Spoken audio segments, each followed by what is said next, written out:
Բարի օր, մենք մեդիակենտրոնում ենք, շարունակում ենք մեր հասարակական քաղաքական քննարկումների շարքը ավականու ընտրություններին ընդառաջ։ Ես Արշալույս Մղդեսյան, այս քննարկման բանավեճի վարողը, համակարգողը։ Ես տեղեկացնեմ, որ մենք հրավիրել ենք մեր քննարկմանը մասնակցող ընտրությունների մասնակից բոլոր կուսակցությունների ներկայացուցիչներին՝ Ջուլիետա Թադևոսյան ՕԵԿ, Պողոս Փլավչյան Բարգավաճ Հայաստան կուսակցություն, Արսվիկ Մինասյան ՀՅԴ, Սիմոն Ղունախչյան Բարև Երևան, Վահե Նիկոյան ՀՀԿ եւ Մեսրոպ Արաքելյան Առաքելություն։ Եվ մենք ունենք այստեղ նաեւ հասարակական սեկտորի ներկայացուցիչներ, մասնագետներ, որ ովքեր են Վահան Մովսիսյան, համայնքների ֆինանսիստների միավորման նախագահ եւ մեզ է միանում նաեւ ալտերնատիվա ուրեմն հետազոտական կենտրոնի ղեկավարը Թաթուլ Մանասերյան տնտեսագետ։ Մեր թեման է Երևան քաղաքի բյուջեն խնդիրները եւ լուծումները ըստ թեկնածուների եւ նաեւ ես տեղեկացնեմ, որ մեզ կարող եք հետեւել առցանց լրատվամիջոցների ուղիղ եթերում։ Իսկ ուղղակի կարճ ես ներկայացնեմ մեր կանոնները նաև, որ ես հիմա հարցեր եմ ուղղում բոլոր մասնակիցներին, որոնց կարճ 1 րոպեի ընթացքում դուք կանդրադառնաք, դրանից հետո հարցերի հնարավորություն կունենան ուղղել ձեզ մեր մասնագետները, որոնց պատասխանից հետո իրենք հնարավորություն կունենան նաև մեկնաբանել իրենց հարցերի պատասխանները։ Դրանից հետո մենք արդեն կանցնենք եւ կվերցնենք հարցեր լրագրողներից։ Շնորհակալություն ձեզ բոլորիդ եւ այսպես պես փոքր մուտքից հետո ես ասեմ հետևյալ. Երևան քաղաքի բյուջեն ուղղակի հիշեցման կարգով կազմում է մոտ պաշտոնական թվերով 65 միլիարդ դրամ, որի ինչ-որ մեծ մասը կազմում է կառավարության հատկացումներից։ Կուսակցությունների ծրագրերը ուսումնասիրելու ընթացքում շատ փոքր էին կամ գրեթե չկային կուսակցությունների շատերի դեպքում քաղաքի բյուջեին նվիրված հատվածներ։ Թերևս երևի մենակ ՀՅԴ-ի մոտ էր, որ առանձին ինչ-որ գլխով հատկացված էր բյուջեին ինչ-որ տողեր, նախադասություններ, դրույթներ։ Ես կուզեի հարց ուղղել այսպես միանգամից ՕԵԿ ներկայացուցիչին Տիգրան Թադևոսյան։ Ձեր կուսակցության նախընտրական ծրագիրը բավականին հավակնոտ է եւ նախատեսում է մայրաքաղաքի զարգացումը գրեթե բոլոր ոլորտներում, սակայն այնքան էլ հասկանալի չէ, թե որտեղից են ստացվել նշված ծրագրի իրականացման համար անհրաժեշտ գումարները, ընդհանրապես ինչ ֆինանսական միջոցներ են անհրաժեշտ դրանք կյանքի կոչելու համար, որովհետեւ մենք գիտենք, որ բյուջեի մեծությունը կամ բյուջեն սուղ է բավականին 65 միլիարդ եւ նման բյուջեով իրականացնել նման հավակնոտ ծրագրեր։ Շնորհակալություն։ Բարի, շնորհակալ եմ։ Անշուշտ իհարկե բյուջեն քաղաքի հիմնական ֆինանսական փաստաթուղթն է եւ բոլորիս հայտնի է, որ բյուջեն կազմավորվում է հիմնականում գույքահարկ եւ հողի հարկ եւ դուք էլ ձեր խոսքում նշեցիք, որ մոտավորապես 30%-ն են այդ քաղաքի հատկացումները եկամտային մասով, մնացածը հատկացվում է պետբյուջեից։ Անշուշտ իհարկե օրինակ երկկուսակցության ծրագրում նշվում է բյուջեի սոցիալականացման, նշվում է քաղաքում աղքատության խնդրի որոշակի լուծման, աշխատատեղերի ստեղծման, նպաստների, այսպես, ինչ որ է, այսինքն բարեկարգման, քաղաքաշինության, մի խոսքով ծրագրերը չթվարկեն, մի բերուկ այո դուք իրավացեք, հարկավոր են ֆինանսական միջոցներ։ Եթե շատ կոնկրետ պատասխանելու ունեն, որովհետև ժամանակը սուղ է, ասացիք,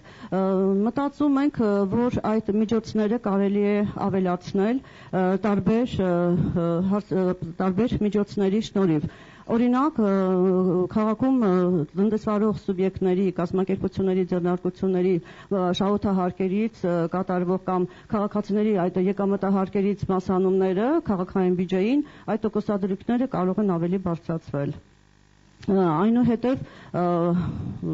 տրանսպորտի հետ կապված, այսինքն ամբողջ այդ կառավարումը եւ հատկացումները դարձյալ կարող է տնօրինել քաղաքային ընդգրկվել, այո, քաղաքը կարող է տնօրինել, քաղաքը կարող է ունենալ հարկային այսպիսի որոշակի կենտրոնացված մարմին, որը կարող է դարձյալ ըստ արժանվույն իրականացնել այդ խնդիրները։ Շնորհակալություն, դուք նշեցիք բավականին մի քանի ոլորտներ, որ կարող է տնօրինել քաղաքի եւ դրանից ստանալ որոշակի եկամուտներ։ Շնորհակալություն, ես հարցս ուղղում եմ Բարգավաճ Հայաստան կուսակցության ներկայացուցիչին։ Դուք ձեր ծրագրում եւս կա անդրադարձ բյուջեին եւ մասնավորապես նշվում է կուսակցությունը վստահ է, որ ձեր ներկայացած ծրագիրը կենսունակ է, միանգամայն իրականանալի է,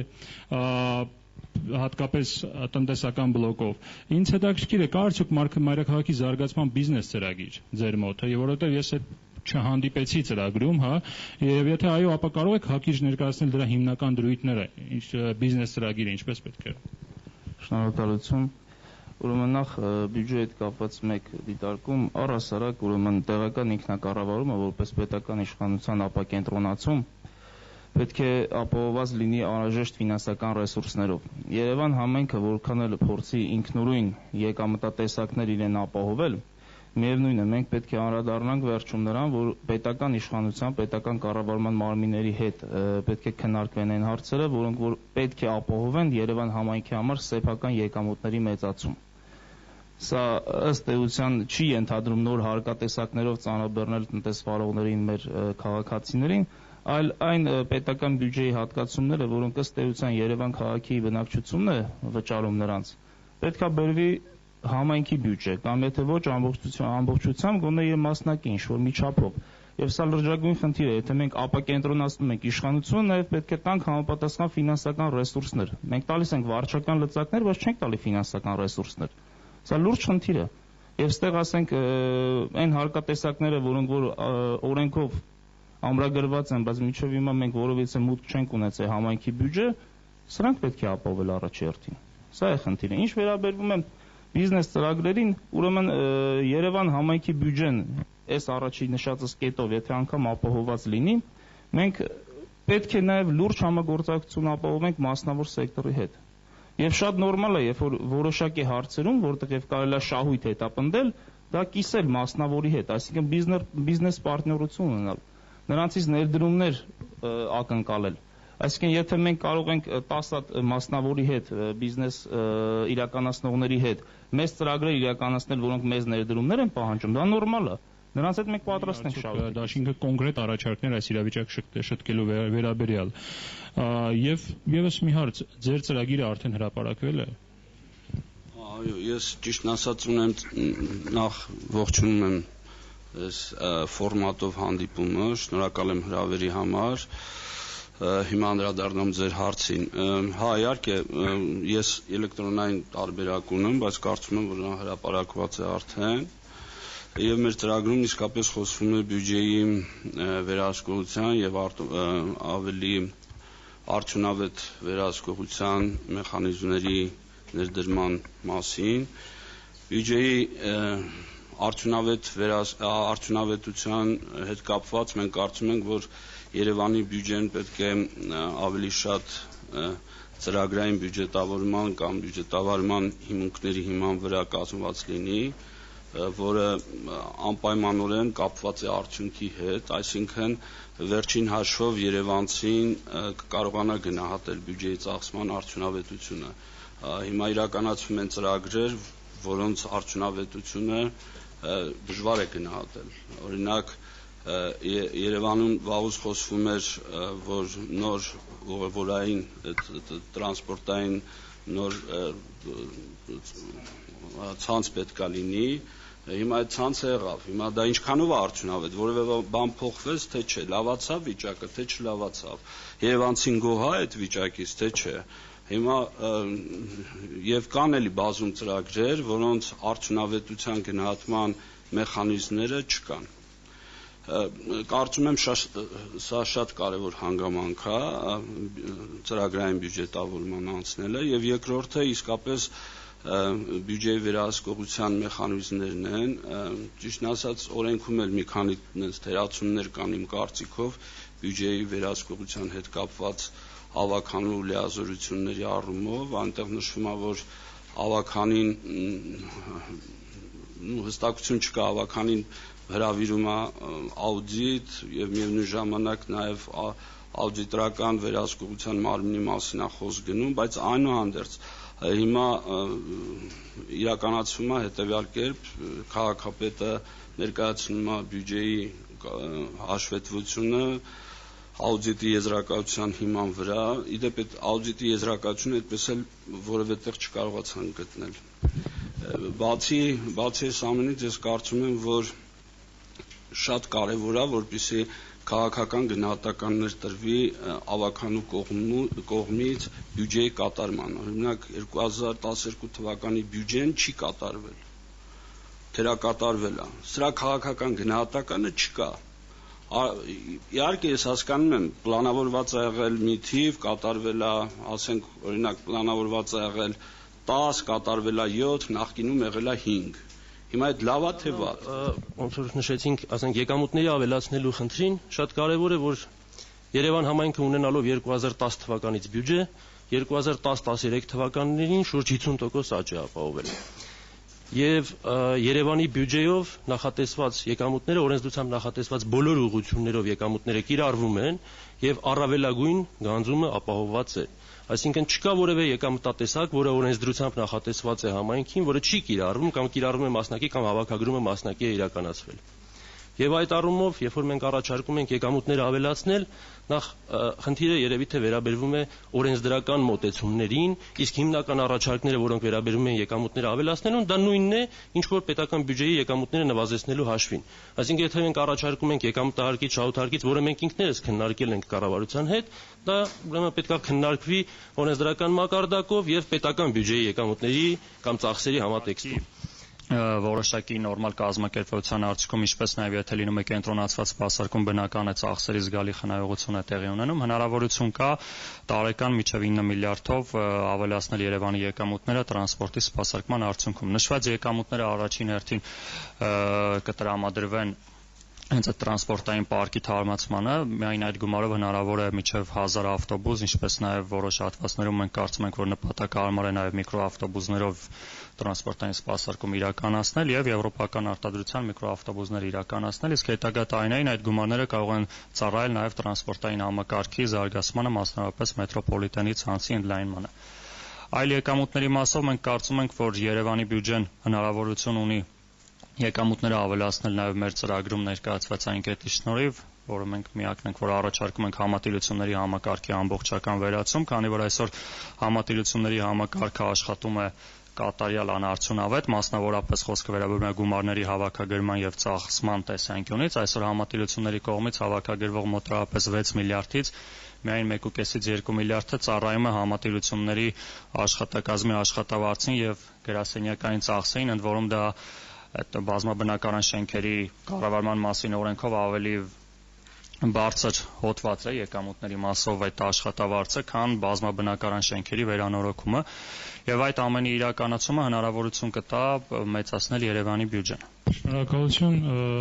պարոն Արաքելյան, ես հարց արդեն խոսքի իրավունքը տրամադրեմ մեր ՀԿ սեկտորի, այսինքն մեր մասնագետներին, ներկայացուցիչներին, խնդրեմ 1 րոպեի ընթացքում ձևակերպեք ձեր հարցերը մասնակիցներին եւ ասեք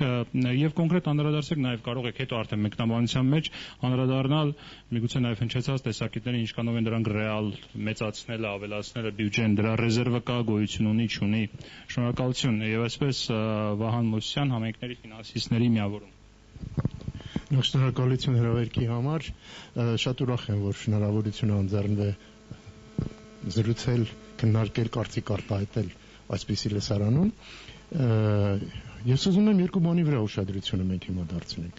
Առաջինը, մենք ուզում եմ հասկանալ, մենք քննարկում ենք գոյություն ունեցող իրավական դաշտում Երևանի բյուջեի գործառույթները, թե քննարկում ենք ինչքան լավ բաներ կարելի անել, որպեսզի Երևանի բյուջեն լավանա։ Եթե երկրորդն ենք քննարկում, այս դահլիճը փոքր է ու ժամանակն էլ շատ սակավ է, որտեղ օրենսդրական դաշտը Երևանի քաղաքի ու ընդհանրապես Երևանի բյուջեի մասով լուրջ կատարելագործման, անսահման կատարելագործման անհրաժեշտություն ունի։ Որովհետև այն հարցերի մի մասը, որը այստեղ հնչեցին ու պատասխանվեցին, դա ընդհանրապես Երևանին չի վերաբերվում։ Խոսում ենք բիզնեսի մասին։ Ինչ բիզնես, եթե տեղական ինքնակառավարման համակարգը բիզնես գործունեության իրավունք չունի։ Միգուցե մենք պետք է խոսենք մասնավոր հանրային համագործակցության մասին, որը լրիվ այլ դաշտ է։ Այսինքն մենք խոսում ենք, որ այսօր եկամուտները պակաս են, ավելի լավ կլինի նոր եկամուտներ։ Նոր եկամուտները դրանք օրենսդրական դաշտի են։ Հարկավոր է փոխել օրենքը եւ այդ օրենքի հիման վրա ակնկալել նոր եկամուտներ։ Այս իմաստով լրացուցիչ եկամուտների հավաքագրումը որպես բյուջետային միջոցների լրացուցիչ միջոցների հավաքագրում դա պետք է լինի ավելի արդյունավետ աշխատել, հա, եւ դա պետք է լինի եւս մի կետ, որի վրա հիմա ես ուզում եմ հարց ձևակերպել։ Ինչքանով է Երևանի ապագա քաղաքական թիմը պատրաստ ծառայությունների դիմաց գանձվող գումարների որոշակի մասը տեղափոխել ծառայություն ստացողների վրա, որովհետեւ ծիծաղելի է, որ ամբողջ Հայաստանում նույնիսկ այն փոքրիկ գյուղերում, որտեղ կոպեկ չկա, ծնողներն են վճարում իրանց երեխաների մանկապարտեզի վարձը, բայց Երևան քաղաքը բյուջեից է վճարում։ Շատ լավ բան է, չէ՞, մենք ազատում ենք Երևան քաղաքի ծնողներին ծնողական վճարների գումարից, եւ դա շատ լավ բան է, ուրեմն մենք շատ լավ ենք աշխատում։ Եթե մենք ամբողջ տեղական համակարգը դիտարկում ենք մեկ ամբողջություն, որը ֆինանսական համահարթեցման միջոցով տրված դոտացիաները բաշխվում են նույն տրամաբանությամբ, ապա իմ համար որպես մասնագետի խիստ անհասկանալի է, ինչպես կարելի է այդ միջոցները դարձնել բյուջեի հաշվին, հետո գնալ կառավարություն ասել փող տվեք, փողը չի հերիքում։ Սա մի կարևոր հարց, որ կուզեի անդրադառնալ, եւ երկրորդ ամենակարևոր հարցը, որ կուզեի նշեի, մենք երևի եզակի կազմակերպությունն ենք եղել, որը 2010-11 թվականներին Երևանի բյուջետային գործընթացի մոնիտորինգ իրականացրեցինք, դրսից մոնիտորինգ իրականացրեցինք, հայտնաբերված բոլոր թերությունները ինտերնետում կա, ովքեր ուզում են կարող են նայել, բայց մի բան կա, որի ուզում եմ այստեղ նշել ու հարց տալ բոլոր այն մարդկանց, ովքեր զբաղվելու են վաղը Երևանով։ Ինչպես եք մտածում Երևանում իրականացնել մասնակցայնության խնդիրը, քանի որ բյուջետային գործընթացը առանց մասնակցայնության դա ընդհանրապես գործընթաց չէ, եւ եթե համարենք, որ վերջերս Ուտրեխտյան համաձայնագիրը կամ այսպես ասած տեղական ինքնակառավարման եվրոպական խարտիայի լրացուցիչ արձանագրությունը բավերացվեց ազգային ժողովի կողմից, իսկ Երևանը այսօրվա դրությամբ այդպիսի լծակներ ու հնարավորություններ չունի դա իրականացնելու։ Այդ դուք որպես քաղաքական լիդերներ ո՞նց եք դա դիտարկում կազմակերպել Երևանում։ Շնորհակալություն։ Շնորհակալություն պարոն Մովսյան, երևի հա դրանից սկսենք Տիկին Թադևոսյան, այսպես գանք շատ կարճ ուղղակի ձևակերպեք պատասխանները, որպեսզի հասնենք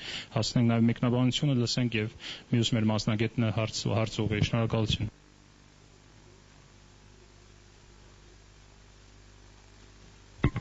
Շնորհակալություն։ Անշուշտ իհարկե այստեղ երբ որ մենք խոսում ենք բյուջեի մասին եւ արկա օգտագործված միջոցների, հա, եկամուտներ եւ ծախսեր, այն ինչ որ կա, դատողությունները պիտի անել այն ինչ որ կա եւ բնականաբար նշել որոշակի ուղենիշեր։ Երբ որ եկամուտների այդ խնդիրները լուծելիս մենք նշում ենք, թե ինչպես եկամուտներ ավելացնել, ես քանի որ ներկայացնում եմ եւ նաեւ մեր այսօրվա այս հա հանդիպումը եւ այս քննարկումները նաեւ հասարակության այն խավերին նկատելի պիտի լինեն, ուրեմն այդտեղ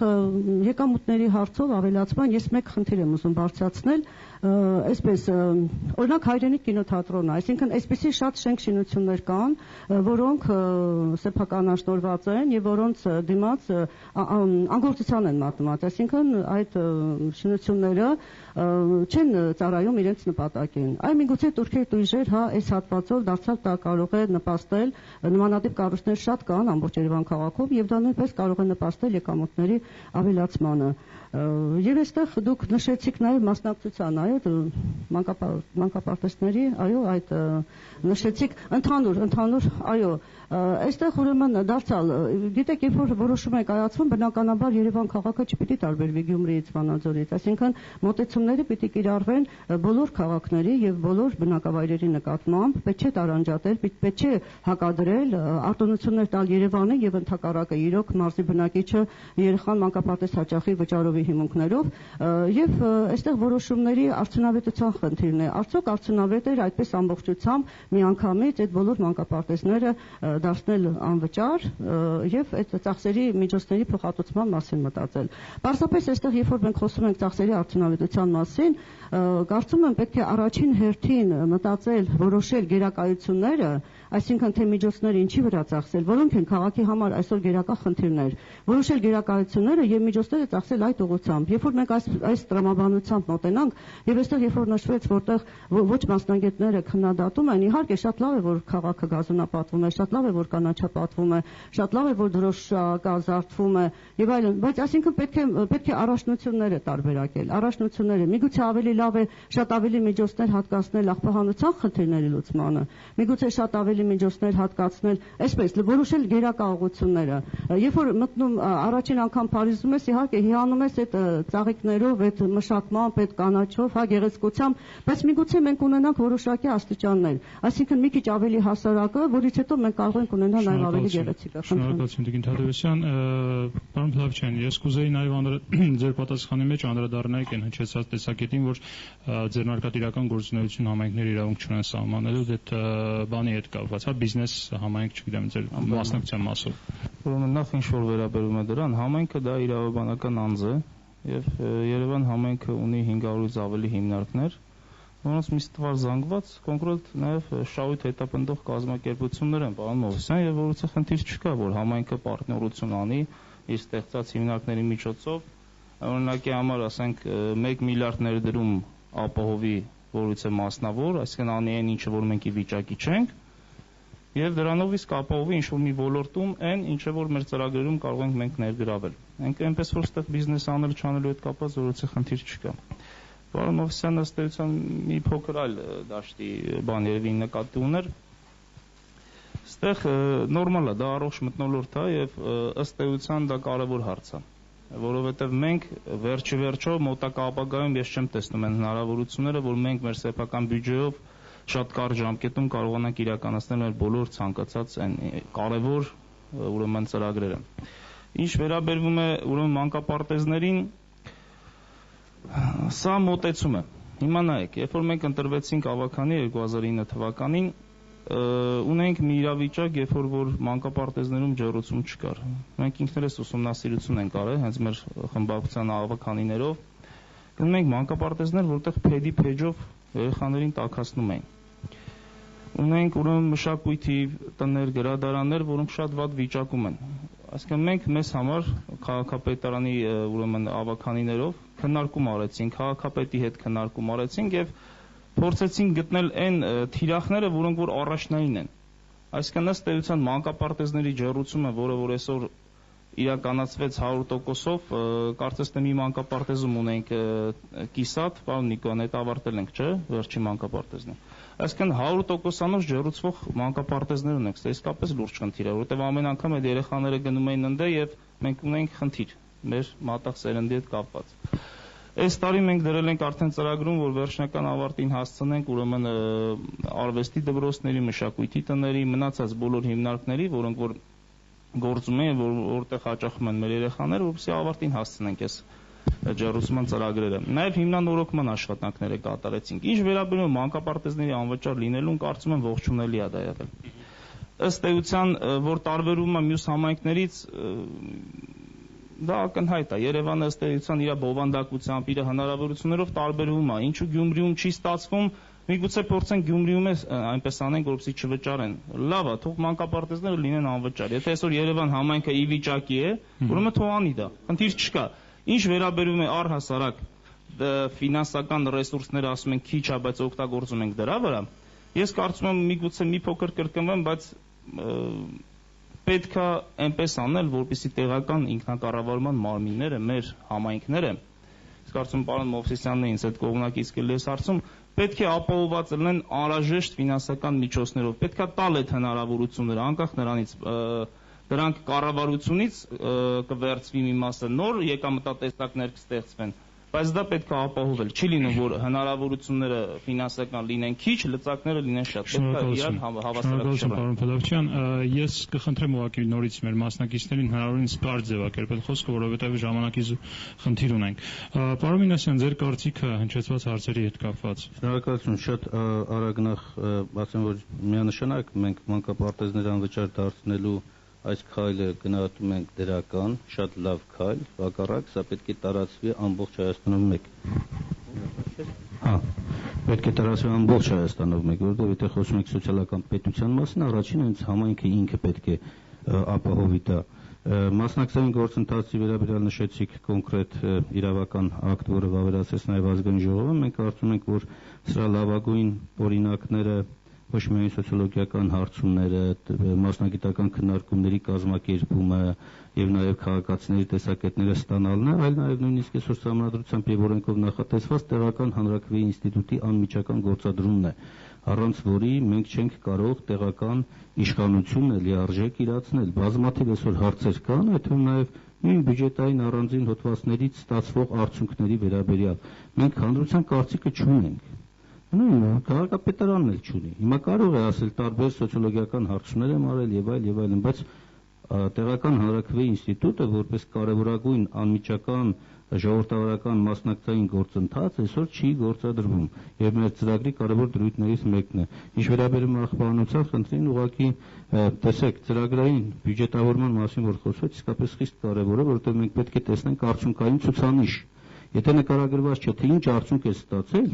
պարոն Մովսյանը որքան էլ ասի, որ իրենք մոնիտորինգ են արել, ես ամենայն դեպս ծանոթ չեմ այդ արդյունքներին, անպայման կուզենամ վերցնել եւ նայել, բայց քաղաքացին չի կարող գնահատական տալ։ Աղբանության մասին ենք ասում, կենտրոն համայնքը $3 միլիոն տարեկան աղբանության գումար է վերցնում։ Բայց դրա արդյունքային նկարագրությունը կա, տեսել եք դուք պարոն Մովսյան։ Եվ պարոն Նիկոյանը, երբ որ ասում է ոչ մասնագետների քննադատությունը, խնդրեի որպեսզի հրապարակվեն անուններ եւ ուղղություններ, թե ովքեր են դրանք, որ եթե մեզ նկատի ունեք, խնդրեմ նաեւ անվանականներ նշեք։ Ես շատ կուզենայի դրա մասին ասել եւ մի շատ կարեւոր հանգամանք նշվեց Երևան իրավաբանական անձը, ինչպես որ ցանկացած իրավաբանական անձ ունի գույք, ակտիվ եւ բյուջեն այդ տարվա կտրվածքով այդ իրավաբանական անձի գործունեությունից եկած եկամուտների եւ ծախսերի ստեյության նախահաշիվ է։ Եթե ես չգիտեմ, թե ինչ ունի Երևանը, արդյունավետության գնահատական թե ինչ կանով ենք կարողանում ստեղծել, դժվարանում եմ գնահատել։ Դրա համար ասում եմ, եկամտի աղբյուրների մեր առաջարկած սխեման իրատեսականը եւ բիզնես գործունեություն, երբ որ ասում եմ, ոչ թե համայնքը պետք է լինի բան ծախի,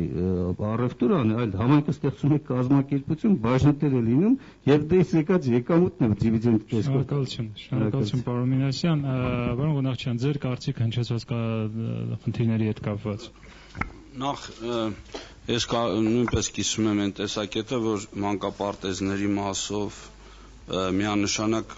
եթե մյուս համայնքները չեն գնացել այդ ուղիով, այսինքն եթե կա տարբերակ, որ որևէ համայնքում անվճար անել մանկապարտեզները, հետո գնալ կառավարությունից փող ուզել ասել, այդտեղ տենց կարանի նաև Գյումրին, Վանաձորը, այսինքն միգուցե Երևանի քաղաքապետարանն ու կամ ավականին սովորեցնի մյուս համայնքներին, թե ոնց է պետք գնալ կառավարությունից։ Սա մեկ, բայց թերևս ավելի կարևոր խնդիր է մասնակցային բյուջեի կազմավորման մասնակցային խնդիրը, սա շատ բարդ, կարևոր նաև քաղաքացիական հասարակության կայացման համար կարևորագույն խնդիր է, երբ որ Երևանցին իրեն համարում է այս գործընթացի մասնակիցը եւ զգում է իր կարևորությունը այս գործընթացներում։ Կարծում եմ մասնակցային լինելու տարբերակները, ձևերը տարբեր պետություններում, տարբեր հասարակություններում կան, պետք է դրանցից վերցնել լավագույնը,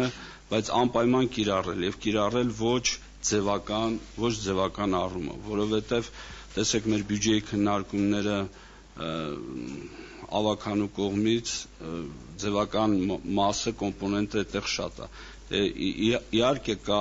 այն խնդիրը, որ բյուջեն մինչև համայնքի ավականու կողմից քննարկվել է, հանձնաժողովներում նոր եկել, դրա համար այդեն շատ արագ է քննարկվել իվար, բայց միևնույնն է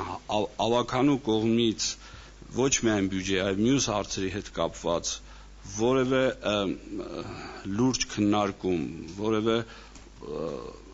ասենք խնդրի վերաբերյալ այլ աուդիտի հրավիրում, որովհետև դա մտնում է իր պարտավորությունների ու նաև հնարավորությունների մեջ չի արվել, ամենայն դեպս հանրությունը, ամենայնպես ես որպես երևանցի տեղեկացված չեմ դրանում։ Շնորհակալություն պարոն Ղունախչյան, մենք ժամանակի սխալություն ունենք, դրա համար ես բան եմ անում, խոսքը փոխանցում եմ պարոն Նիկոյանին, անդրադառնալով հարցերին, կարճ խնդրում եմ նաև պատասխանեք պարոն Ղունախչյանին հնչեցած հարցին, ինչու եք անլուրջ քննարկում բյուջեի հավաքանը։ Շատ լավ, շնորհակալություն։ Ես փորձեմ բոլորի հարցերին անդրադառնամ։ Նախ ես ասեմ, որ եկամտային մասով իսկապես չներկայացվեց որևէ եկամուտ ավելացնելու հնարավորություն գործող օրենսդրության շրջանակներում, իսկ գործող օրենսդրության փոփոխությունների արդյունքում մենք արդեն անդրադարձանք, որ կարելի է քննարկել ամեն ինչ։ Եվ գործող օրենսդրության շրջանակներում առավելագույն եկամուտները հավաքագրվում են։ Ծախսերի պլանավորման մասով Երևանի բյուջեն, որը գոյություն ունի 4 տարի, ուրեմն քննարկվում է բնակիչ, համատիրություն, վարչական շրջան, քաղաքապետարան, փոխադարձ կապի, բարձրացված հարցերի ընդգրկունակության, հրատապության, զարգացման ծրագրերի եւ վերջո գլխավոր հատակագծի պահանջների եւ դրանց առաջնահերթության եւ վերջի տարիներին գոնե ակնհայտ է, որ համաչափության սկզբունքի հիման վրա։ Դա մենք ունենք եւ ինչքանով որ ծախսերը, ասենք մենք, երբ որ ասում ենք ինչ որ ծախսային ուղղություն կարելի է անել ավելի լավ, գոյություն ունեցող օրենսդրության սահմաններում դա պետք է արվի որևէ այլ ծախսային ուղղության հաշվին։ Տվյալ դեպքում, եթե մեզ քննադատում են մեր նախաձեռնած անվճար մանկապարտեզների գաղափարի համար, մենք պատրաստ ենք այդ քննադատությունը լսել եւ թողնել անպատասխան։ Ինչ վերաբերվում է աուդիտ չի արվել կամ իմ համար զարմանալի է, որովհետեւ բնականաբար արվել է օրենսդրության համակարգով թե աուդիտը, թե քննարկվել է։ Ես ասեմ ավելին, որ Հայաստանի Հանրապետության բոլոր համայնքներից Երևանը առանձնանում է նրանով, որ ունի հանձնաժողովներ, հանձնաժողովներում քննարկվում են թե բյուջեն, ունի սահմանված ժամկետներ, ի տարբերություն ուրիշ համայնքների քննարկման ժամկետների ավելի երկար ժամկետներ, մանրամասն քննարկվում են,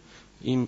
գործընկերները հավաքանու անդամները կասեն, բարձրացվում են խնդիրներ, որոնք բնակիչները բարձրացրել են ավականիների հետ կապված եւ բնականաբար մենք միշտ կարանք բարձրացնենք հարցեր, որ կարելի է ավելի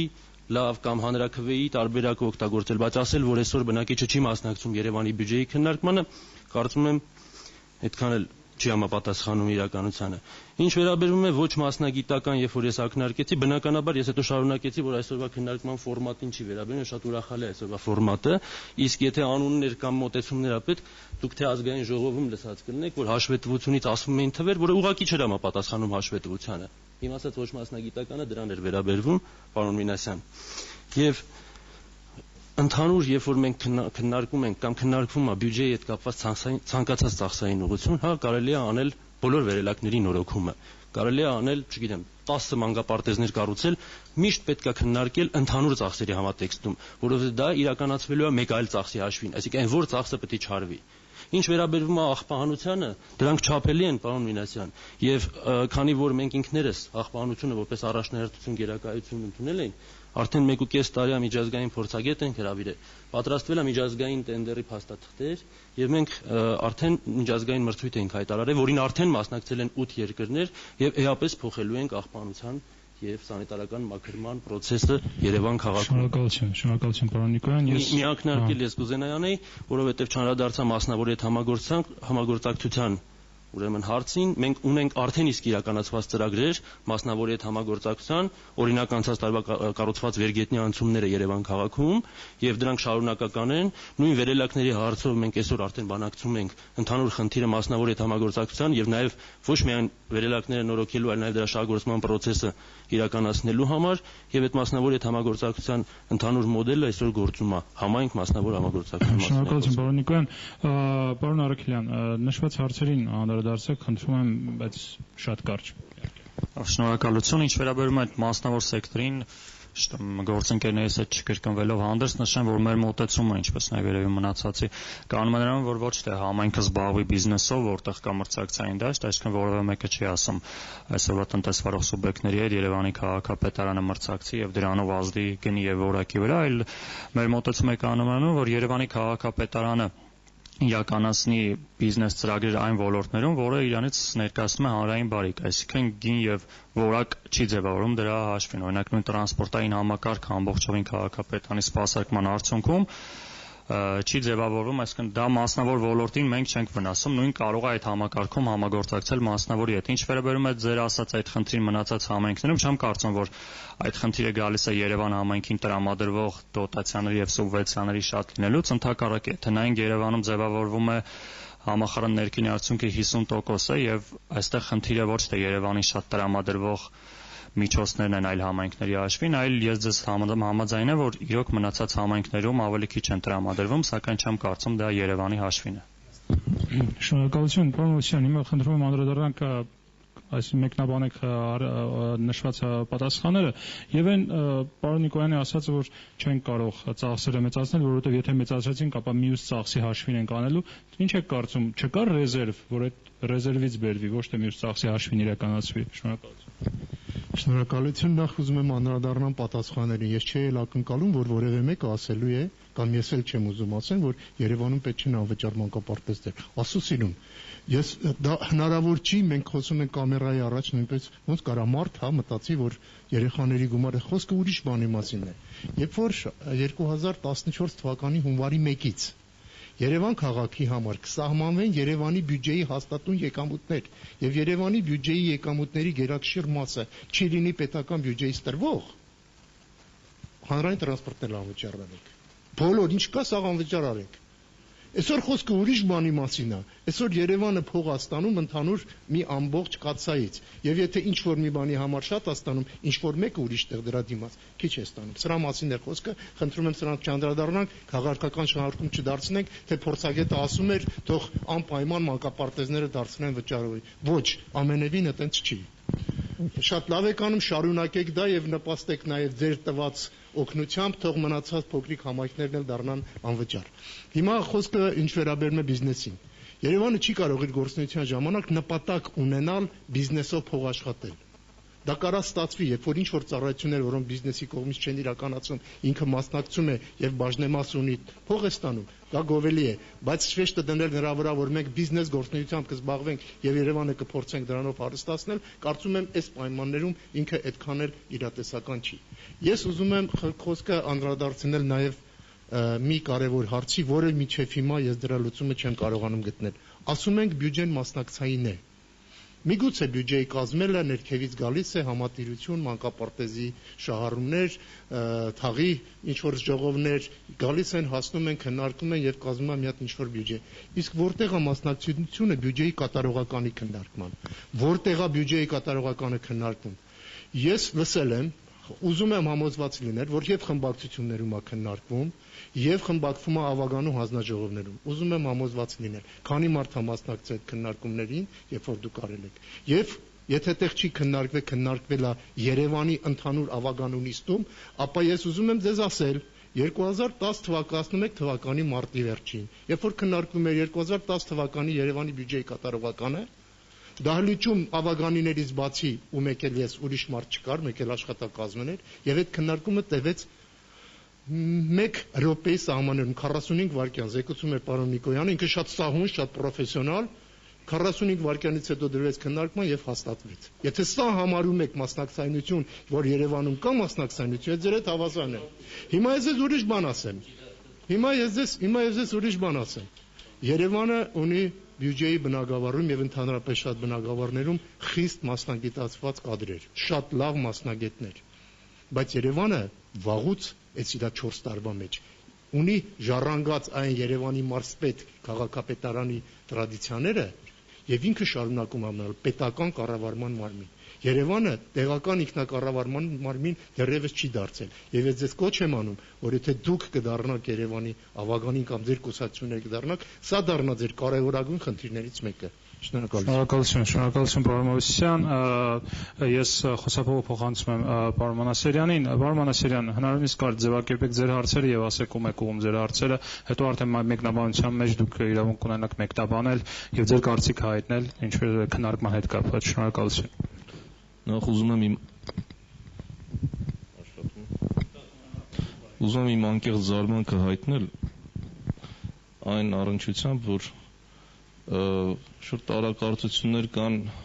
մանկապարտեզների վճարի հետ կապված, մեկն ասում է Երևան քաղաքում թող անի, թող մյուսներն էլ փորձեն դա անել։ Ինձ թվում է տեղական ինքնակառավարում ասելով, այնուամենայնիվ տեղական մտածողությամբ չպետք է առաջնորդվենք։ Խոսք վերաբերվում է գերակայությունների առաջնահերթություններին, երիտասարդների, այսինքն նորածիններին կամ նրանց ծնողներին քաջալերել, որպեսզի անվճար մանկապարտեզ տանեն երեխաներին, պետք է պարտադիր պայման դարձվի ամբողջ Հայաստանի տարածքով։ Սրան այլընտրանք չի կարող լինել։ Ես պատրաստ եմ բանավիճել ցանկացածի հետ։ Պետք է ուղղակի պետական բյուջեից, կենտրոնացված բյուջեից բոլորին ուղղվի։ Եվ այս հարցը փակենք։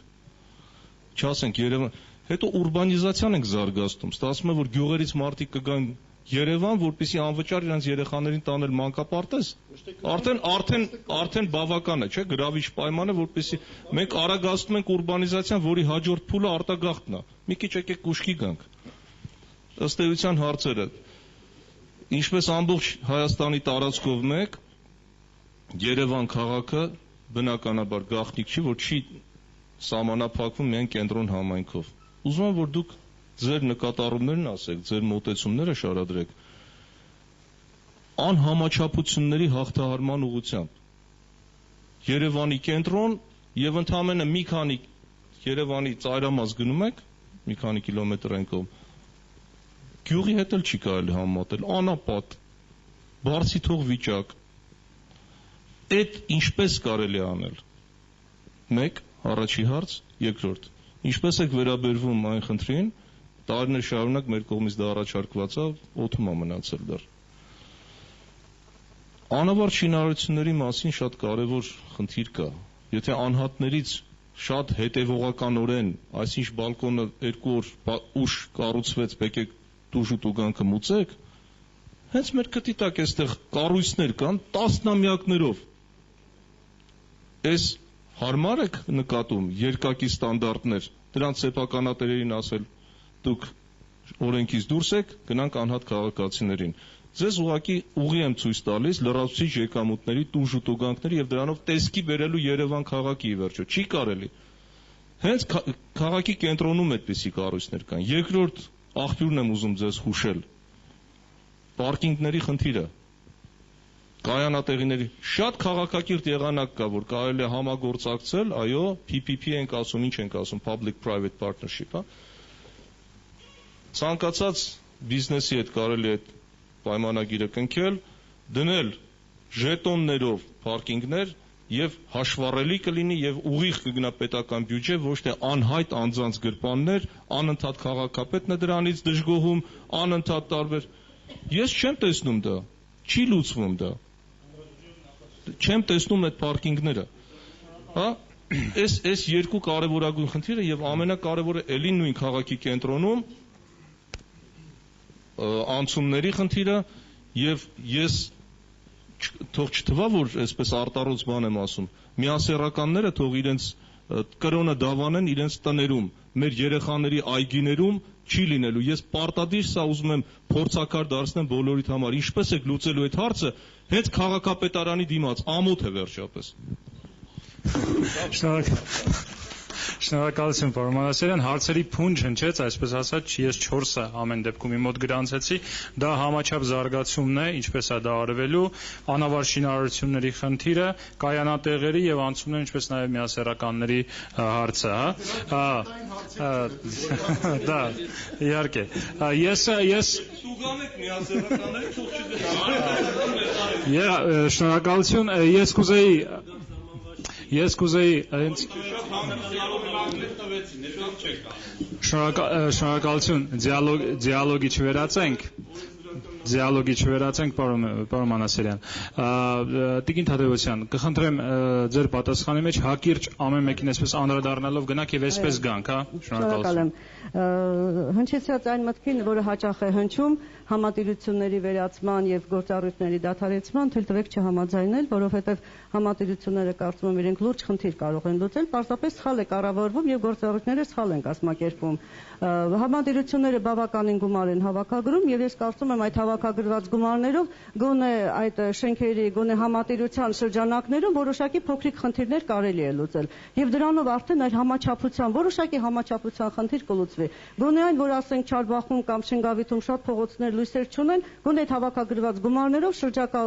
բնակավայրի կամ շենքի լուսավորության հարցը կլուծվի այնպես որ պարզապես պիտի վերանայել համատիրությունների պետք է վերանայել համատիրությունների գործունեությունը դրանք համալրել մասնագետներով համատիրությունում աշխատողները ոչ թե պետք է լինեն ինչ որ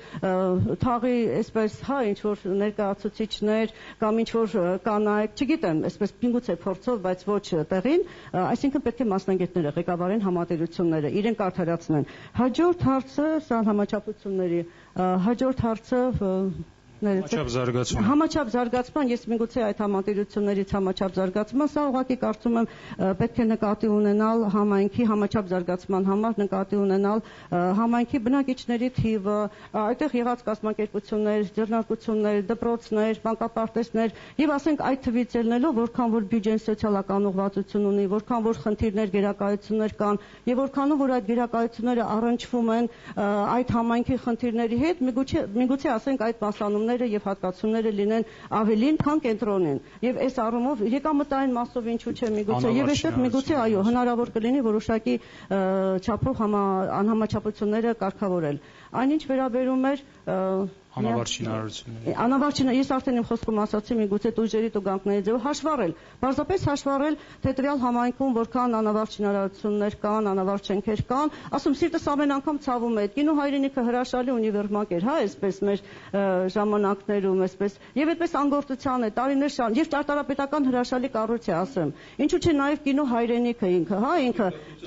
այո, կրթության, իհարկե անպայման նախկին կրթության, այո, այդպեսին բազում են, պարոն Մանասիրյան, բազում են քաղաքում այդպիսի շենքերը եւ պետք է այ դրանց նկատմամբ հաշվառել գրանցել։ Իսկ ինչ վերաբերում է միասեռականներին, ուղղակի անկեղծորեն ասում, բյուջեն չի վերաբերում, բայց բյուջեն պիտի միջոցներ հատկացնի, պարոն Երեցյանը ասաց իր խոսքում, եկեք լուսավորենք, տեսախցիկներ տեղադրենք, այդպիսի միջոցներ հատկացվեն եւ կտեսնենք, արդեն այդ մեքենաները չեն կանգնի։ Չեմ տեսել երեկոյանի հատվածով չեմ անցել։ Շնորհակալություն, պարոն Փլավչյան, ձեր կարծիքը համաչափ զարգացում, անավարտ շինարարություններ եւ կայանատեղիներ։ Խնդրում եմ կարճ անդրադառնաք այդ խնդիրներին։ Բայց եթե թույլ կտայք մեկ դիտարկում, որտեղ ավականու մասին խոսքը գնաց, պարոն Նիկոյան ըստեյության ավականը չի, հա, ես նզոր փորձեմ պաշտպանել ավականում էր ուրեմն շահերը, ուրեմն ավականին առասարակ բազմաթիվ քննարկումներ անում հենց հանձնաժողովներում, ես ուզում եմ որպեսզի բոլորը իմանաք եւ այդ նիստերն է բաց են, օրերն է հրապարակային են, որովհետեւ խնդիր չկա։ Ես կուզենայի, որպեսզի երբ որ խոսենք հենց կոնկրետ դրա մասին։ Մենք խնդիր չունենք։ Միշտ այդ նիստերում քննարկվել է, եթե մենք պիտի եղել է, ասենք, առաջի քաղաքապետի ժամանակ այդ հանձնաժողովները ըստ էության չեն աշխատել, դուք պիտի գայիք տենեք նիստերում ինչ էր կատարում։ Ամեն մի հարցը քննարկվում էր մի ժամ։ Հա, եւ այդ փոփոխությունը եղավ ու շատ լավ է որ եղավ։ Այսինքն հիմա հանձնաժողովներում են, եթե ինչ-որ տեսակետներ կա, բախումներ եւ այլն, ընդեղ է տեղի ունեն, որովհետեւ խնդիր չկա, միշտ կարող է գալ մասնակից լինել։ Սա սրա հետ կապված մանկապարտեզներն էլ չեմ ուզում անդրադառնամ, մենք կառավարությունից կամ ինչ-որ մեկից փող չենք ուզում դրա դիմաց, մենք անում ենք պարզապես։ Ուրեմն եւ արդեն եկանք համաչափությանը։ Ուրեմն անհամաչափ զարգացում իսկապես խնդիր է, մենք բազմիցս դրա մասին խոսել ենք, բայց ըստ էության ամեն ինչ ունի իր փուլերը։ Ըստ էության արդեն եկել է այն պահը, որ պետք է այդ մնացած շրջանները, կենտրոնին ոչ մոտիկ շրջաններում լինի զարգացման նույն տեմպերը, եւ մենք պարտավորում ենք, որ այդ ամեն ինչը ապահովել ենք, եթե ունենանք դրա հնարավորությունը, այսինքն պատշաճ ներկայացվածություն։ Ինչ վերաբերվում է ավտոկայանատեղերին, արդեն իսկ մենք մրցույթ պետք է հայտարարել ենք, պարոն Նիկոյան, հայտարարել ենք, չէ՞։ Հա, ուրեմն արդեն իսկ դա իրականացվում է եւ անգամ ակնկալում ենք մոտավոր եկամուտներ դրանից ինչքան է լինելու համայնքի բյուջե։ Ինչ վերաբերում է անավարտ շենքերի շինությունները, այսինքն նրանք ովքեր որ թույլտվություն ստացել են եւ երկար տարիներով, հա, ասենք կարա մի տարի ուշանա, այսինքն ողջամիտ ժամկետում կարող են ինչ-որ խնդիրներ լինեն, բայց առհասարակ այդպիսի շինությունները պետք է նախ տուգանքներ ըստ էության պետք է լինի, ես հիմա չեմ ուզում 20 տարվա շինությունների դեպքում պարզապես պետք է դրանք վերցնել այդ մարդկանց, ես ասեմ, օրենսդրական այդ օրենքի հետ կապված քննարկում եղել է եւ դա պարզապես օրենսդրական կարգավորման խնդիր ունի, կան երկրներ, որտեղ մարդը եթե 5 տարի հարկը չի մուծում, առհասարակ պետականացնում են այդ հողը։ Ու որովհետեւ խնդիր չկա, պետք է դիտարկել սա։ Մենք ունենք իսկապես շենքեր ու շատ գեղեցիկ շենքեր, որտեղ անուշադրության են մատնված եւ այդտեղից կարելի է հենց համայնքի բյուջե որոշակի եկամուտներ ակնկալել կամ հիմնական միջոցներով ավելացնել, որովհետեւ խնդիր չկա։ Սա պետական ռեկետ չի, նորմալ ողջամիտ վիճակ է։ Ինչ վերաբերվում է վերջի հարցին, պարզապես ժպտամ այդքան մի բան։ Շնորհակալություն, պարոն Մինասյան, ես կուզեի որպես նաև պատգամավոր անդրադառնայիք հատկապես անավարտ շինարարությունների հետ կապված, ես կարծեմ օրենքում նշված է, որ եթե 2 տարի շինարարություն չի իրականացվում կամ կանգնած վիճակում է մնում, ապա հողի մասին, հա, շինարարության մասին նման բան չունենք մենք։ Եվ այս իմաստով ինչ կարելի է ձեռնարկել ձեր կարծիքով։ Նախ ես անդրադառնալով բարձրացված հարցին եւ կապելով նաև նախորդ արձագանքի ցանկացած մասնակցային գործընթաց քաղաքացին կարող է մասնակցել որևէ քննարկման, եթե տիրապետի տեղեկատվությանը։ Ես պնդում եմ, շարունակում եմ պնդել։ Այսօր քաղաքային բյուջեն թափանցիկության նվազագույն պայմաններով է գնում։ Ինտերակտիվ բյուջեն, որ պետական բյուջեի շրջանակներում այսօր կիրառվում է, լավագույն օրինակը դա է, որ կարող է Երևանի քաղաքապետարանը հենց կիրառի իր օրինակով, ինտերակտիվ բյուջե, որ հնարավորություն կտա թե ամենօրյա մուտքերն ու հոսքերը եւ թե նաեւ ցուցանիշները հրապարակային դարձնել։ Սա մեծ ծախս չի իրենից ենթադրում, բայց հնարավորություն է տալիս մարդկանց ամբողջական տեղեկատվություն ստանալ։ Երևան հիմնադրամը փակ կառույց է, պնդում եմ։ Մտեք ինտերնետ, մտեք ձեռնարկությունների պետական ռեգիստր, մտեք արտարադատության նախարարության կայքեջ եւ դուք Երևան հիմնադրամի հաշվետվություն չեք գտնի։ Ես փորձել եմ նաեւ տարբեր ձևերով գտնել այդ հաշվետվությունը, չկա։ Ես չեմ գտել, եթե շատ ուրախ կլինեմ, եթե ինձ աղբյուրը նշեք։ Ինչ վերաբերում է վերահսկողության մեկ այլ մեխանիզմ էլ, վերահսկիչ պալատ, որ անցյալ տարի ստուգում է իրականացրել, ես երեք հեռուստատեսությամբ եմ սա ասել, այդպես էլ արդյունքների մասին ընթացիկ հաշվետվության մեջ ընթացիկ հաշվետվությունը հրապարակված չէ։ Եվ մեր քաղաքացիները, որոնք գնում են մայիսի 5-ի ընտրություններին, այս պահին չգիտեն, որքանով է, ինչ խախտումներ են եղել Երևանի քաղաքապետարանում։ Հիմա համաչափության խնդրի վերաբերյալ միանշանակ է, որ այսօր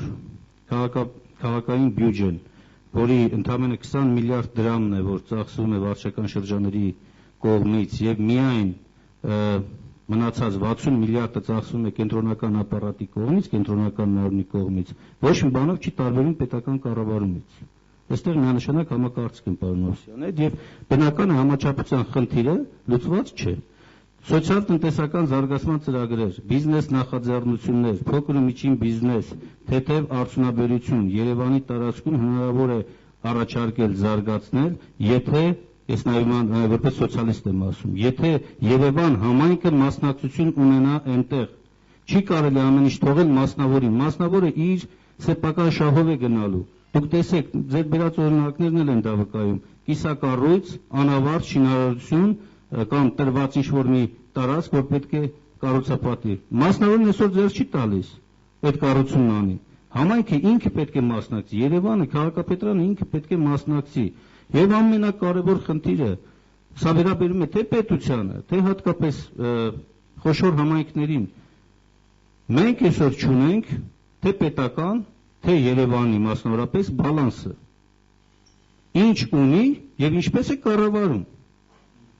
Այդքանից հետո մենք ինչ պետք է ասենք։ Հա իհարկե ես այդտեղ բան չունեմ ասել, պարոն Նիկոլյանի հետ մենք բավական լավ հարաբերություններ ունենք, ինքն էլ լավ մասնագետ է, պրոֆեսիոնալ է, բայց գիտեք, այս արատավոր մի երևույթ կա, սա նաև կառավարության կողմից ներկայացված բյուջեի քննարկումների ժամանակ էլ է դիտվում։ Երբ առաջարկ ես ներկայացնում, ասում են, գիտեք, իրատեսական չէ։ Դուք պետք է գնաք միայն ծախսերի մեջ վերաբաշխում անելու, այսինքն տեղափոխում են ծախսեր, ասում են դու ծախսերից էլ էսի որ վերցնեք, այն մյուսը պետք է կրճատենք։ Իսկ միգուցե քննարկենք ընդհանրապես կառավարում չի։ Ոչ եկամուտների, ոչ ծախսերի մասով, ես հիմա պնդում եմ, որ շատ լուրջ վերանայման անհրաժեշտություն կա։ Համաչափության զարգացումը A-ից մինչև F պետք է լինի քաղաքային իշխանության մի վերջին միտք ասեմ։ Սա կարող է լուծվել անժամանակ, պարոն Մանասարյան, երբ որ Երևանի քաղաքապետը տեղական ինքնակառավարման մասին օրենքի 27-րդ հոդվածով նախատեսված կամավոր լիազորությունը աշխատատեղեր ստեղծելու դարձնի իր համար պարտադիր։ Այդ ժամանակ ինքը ստանձնելով կամավոր ձևով ես ասում եմ այն քաղաքապետը, որը կդարձնի համաչափության խնդիրը զարգացման, կդառնա իր համար ամենօրյա հոգացության առարկա։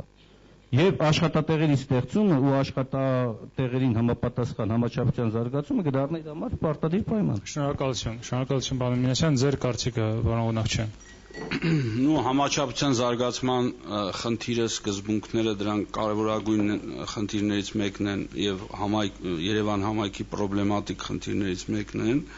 Ես կարծում եմ, որ որպես լուծման տարբերակներից մեկը հետեւյալն է, որ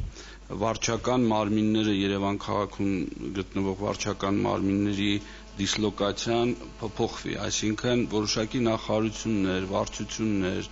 պետական ծառայություններ տեղաբաշխվեն Երևան քաղաքի տարբեր համայնքներով։ Սա մեկ։ Երկրորդ, մշակութային կենտրոններ ստեղծվեն տարբեր համայնքներում, տարբեր վարչական շրջաններում։ ասենք, չգիտեմ, թատրոնները ոչ միայն լինեն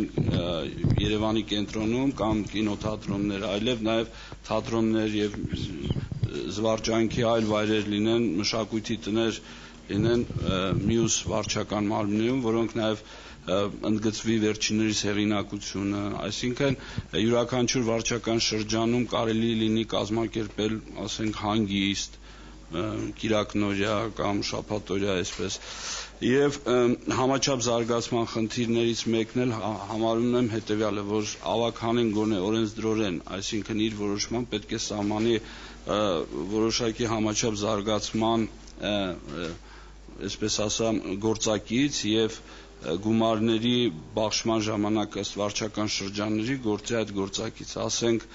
յուրաքանչյուր վարչական շրջան ունենում է մեկից ավելի գործակից եւ իր զարգացվածության աստիճանով, ասենք, նախատեսված է օրինակ 10 միլիարդ եւ գործակիցը 1.5, այդ դեպքում պետք է հատկացվի, ասենք, 15 միլիարդ, միայն այդ հանգամանքը այդ խնդիրների լուծման։ Շնորհակալություն, պարոն Ղունովչյան։ Ես անավարտ շինարարության եւ չգործող ձեռնարկությունների հետ կապված ժամանակին մեր կուսակցությունը նաեւ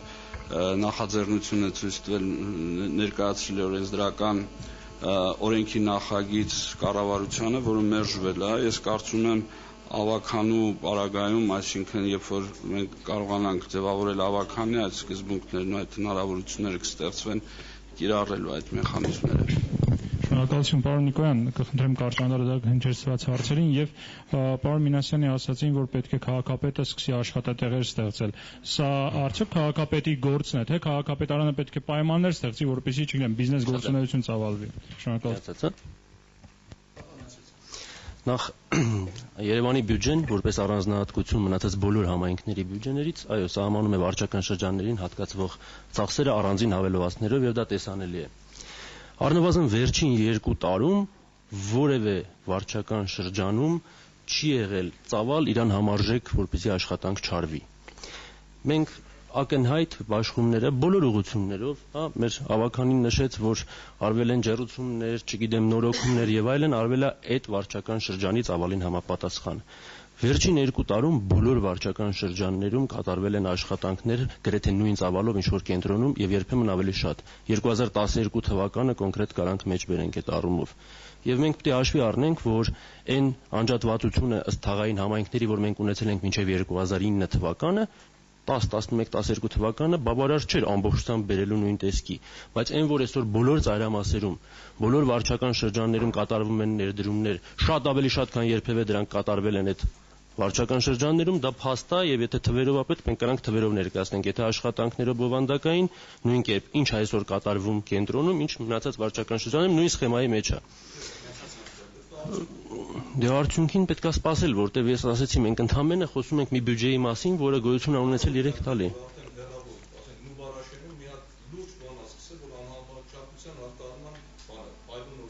Շատ օրինակներ, Նուբարաշենի, օրինակ առաջինը Նուբարաշենի մանգապարտեզն ամբողջությամբ նորոգվել, ջեռուցվել, կահավորվել։ Նույն իհարկե, բայց ժամանակ է դրան պետք։ Ուրեմն բյուջեի տրամաբանությունը հստակ համաչափության սկզբունքի հիման վրա դրած է եղել։ Ինչ վերաբերվում է անավարտ շինարարություններին, ես ասեմ, որ մենք դեռ նախանցած տարի նախաձեռնեցինք, անցած տարվա վերջում ընդունվեց օրենսդրական փոփոխություններ եւ վարչական իրավախախտումների մասին օրենքով մեզ իրավունք վերապահվեց դուրս տուգանք կիրառել եւ մենք արդեն 100-ից ավել դեպք ունենք, որ կիրառել ենք եւ դրա մեծ մասը արդեն դատական գործընթացներում են, այսինքն այդ process-ը արդեն իրականանում է։ Եվ մենք արդեն ունենք գանձած վարչական տուժեր տուգանքներ եւ արդեն տեղից process-ը շարժվել է։ Դա օրենսդրական խնդիր էր, որը մենք 2 տարվա ընթացքում կարգավորեցինք։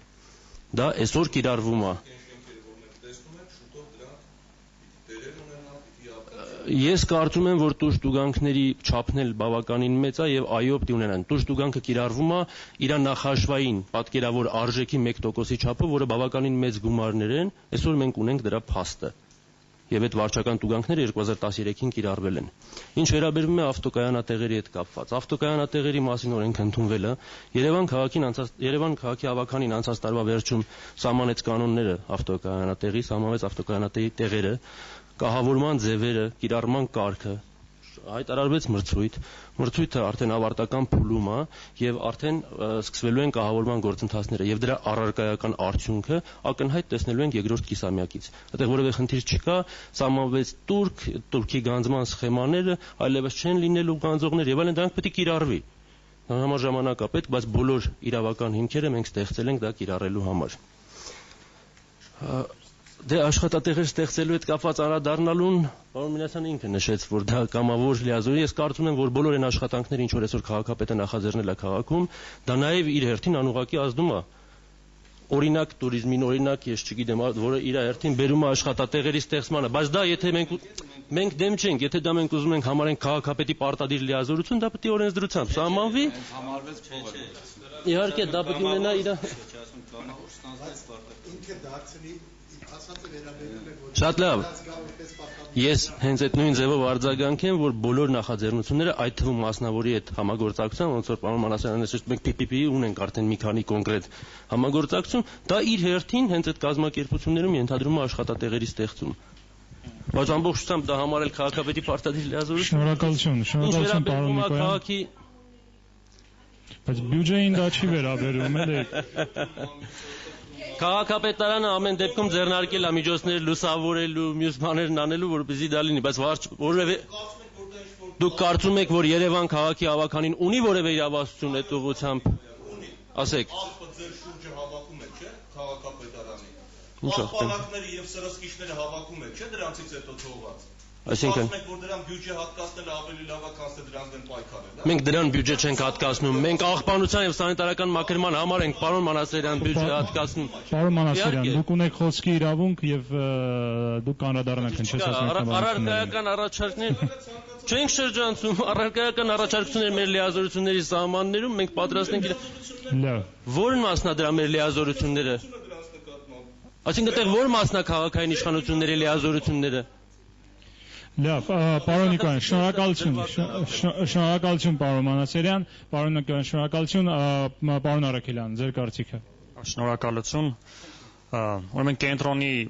այդ ծանրաբեռնվածությունից, ինչպես նաև անհամաչափ զարգացման հետ կապված ասել պարոն Մանասերյան, այստեղ անդադ շոշափում է միայն կենտրոն վարչական շրջանի զարգացողության, սակայն նույն կենտրոն վարչական շրջանի կազմում է մտնում Նորագյուղ թաղամասը, որտեղ չկա փողոցային լուսավորություն, այդ թաղամասում բացակայում է մանկապարտեզը եւ կա Նորագյուղ թաղամասում, որը նույնպես մտնում է կենտրոն վարչական շրջանի հետ, այո, ընդունելի է, որ Նորագյուղ թաղամասը վաղ թե ուշ լինելու է իրացման գոտի, սակայն կարծում եմ այսօր գոնե տարրական անվտանգության խնդիրները որովհետեւ մեկին բանական չենք ցանկանում քննադատել, ուղղակի հասարակ լուսավորության խնդիր է, որ մեր քարոզարշավը ստիպված ավարտեցինք ժամը 8-ին, որովհետեւ լուսավորություն չկա այդ թաղամասում, մի կերպ դուրս եկանք եւ մոտ 4000 բնակիչ ունեցող այդ թաղամասում մանկապարտեզը նույնպես բացակայում է, տարիներ առաջ դե է եղել այդ մանկապարտեզում եւ կարծում ենք, որ իրոք այդ անհամաչափ զարգացման խնդիրը կա, սակայն դա նաեւ հետևանք է ինչպես մեր բարով Երևանի ներկայացուցիչը նշեց, այդ պետական ինստիտուտների Երևանի կենտրոնում տեղակայված լինելու մենք նույնպես առաջարկում ենք, որ այդ պետական որոշակի հաստատություններ կենտրոնից դուրս գան, մասնավորապես հիմա նաև լավ առիթ է այդ արտգործնախարարության շենքը, եթե վաճառեցին, դրա փոխարեն կարելի է նույն արտգործնախարարության շենքը օրինակ տեղափոխել Էրեբունի համայնք, Էրեբունի թանգարանի շրջակայքում, որը նաև туриզմը կզա։ Չէ, որտեղ նաև туриզմը կզարգանա։ Ինչ վերաբերվում է անավարտ շինարարություններին, անավարտ շինարարությունների առկայությունը ես կարծում եմ ոչ թե պատճառ է, այլ հետևանք է ավելի շատ ֆինանսատնտեսական ճգնաժամի, ես այդտեղ քաղաքապետարանի կողմից այդ տուգանքի դրա մասնաբաժինն էլ կա։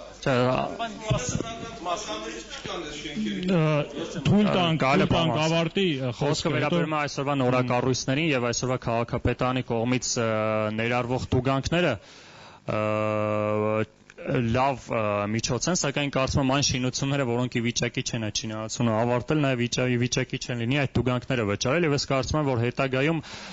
շինարարության թույլտվությունները տալուն զուգահեռ ոչ միայն քաղաքաշինական ճարտարապետական սկզբունքներ պետք է դրվեն, այլև նաև ֆինանսատնտեսական, այսինքն այդ ընկերությունը ի վիճակի է 2 տարվա ընթացքում, ասենք 10 արգանի բազմաբնակարան շենք կառուցի, ինչքան է որ գեղեցիկ ճարտարապետական նախագիծ ներկայացնի։ Ավտոկայանատեղերի հետ կապված քաղաքապետարանի փոփոխությունները սկզբունքորեն մեր համար ընդունելի են, միևնույն ժամանակ սակայն կցանկանանք նաև այն տեղերում, որտեղ ընդհանուր փողոցային օգտագործման տարածք է, արկա լինեն նաև անվճար ավտոքահանատեղեր։ Ինչ վերաբերվում է մեկ էլ պարոն Մինասյանի բյուջեի թափանցիկության հարցին, կուզենայի որոշ չափով ռեպլիկի կարգով անդրադառնալ, այստեղ կարևոր է անդրադառնալ ոչ միայն բյուջեի այդ ոչ վերահսկելի եւ այդ թափանցիկության բացակայությունը, նաեւ բյուջեի որոշ մասի, այսպես ասած, անկանխատեսելիությանը, որպես օրինակ բերեմ, օրինակ 2013 թվականի բյուջեի հաստատելուց հետո, չգիտես ինչի, դեկտեմբերի 26-ին Երևանի ավականին որոշում է ընդունում եւ նոր տեղական տուրքեր եւ տեղական տուրքերի փոփոխություններ են ընդունում, մասնավորապես դեկտեմբերի 26-ի ավականը որոշմամբ փոքր բիզնեսին համար սահմանվում են հանրային սննդի վաճառքի եւ իրականացման համար 1000-ից մինչեւ 6000 դրամ վճարներ, 1000-ից մինչև 6000 դրամ վճարներ, որը ընդամենը 3 օր հետո փոքր բիզնեսի ներկայացուցիչները ստիպված են վճարել։ Դա նաև բիզնես միջավայրի համար է խնդիրներ առաջացնում։ Մենք առաջարկում ենք, որ խստացնող նորմը պարունակող տեղական տուրքերը ուժի մեջ մտնեն լավագույնը 3 տարի հետո։ Շնորհակալություն։ Եվ ինչ վերաբերում միասեռականների խնդրին, ինչքան էլ մեր կուսակցությունը ազատական գաղափարներով է մտել քաղաքական դաշտ, սակայն մեր մոտեցումը կանում է նրան, որ մենք կողմենք միասեռականների քրեականացմանը։ Շնորհակալություն։ Մենակ մի բան ամփոփման խոսքի հնարավորություն կտրվի։ Տուրքիա հետ կապված կարճ ասեմ, դա օրենքով նոր սահմանված տուրքեր են, որոնք որ ավականին չի մտցրել դա։ Այսինքն ավականի օդից տուրքեր չի վերցնում։ Չէ, այդ օրենքով այո, օրենքով մենք նվազագույն շեմն ենք վերցրել, դուք կնայեք, նվազագույն շեմն ենք վերցրել եւ ոչ միայն դա, այլ նաեւ են յուղ փոխողների կետերը, որ կան, իրանց հետ կապված են նոր հարկատեսակ են ավելացել, որ ավականին պարտավոր է տուրքը սահմանել։ Հիմա նվազագույն թե առավելագույն դա մեր որոշել խնդիրն է, մենք նվազագույնով են գնացել։ Չէ, կներեք, երբ որ դեկտեմբերի 6-ին ազգային ժողովի կողմից տեղական տուրքի մասին օրենքում փոփոխություն է կատարում, այդ օրենքը չի պարտադրում Երևանի ավականուն տուրք սահմանել։ Տեղական տուրքերի մասին օրենքը հնարավորություն է տալիս ավականուն տուրք սահմանել։ Ուրեմն մենք պարտավոր ենք, ես ձեզ ասում եմ, մենք պարտավոր ենք Երևանի ավականին օրենքից բխող այդ կետը պետք է ապահովել իր տուրքերի մեջ ու բացի այդ էլ դա մենք քննարկել ենք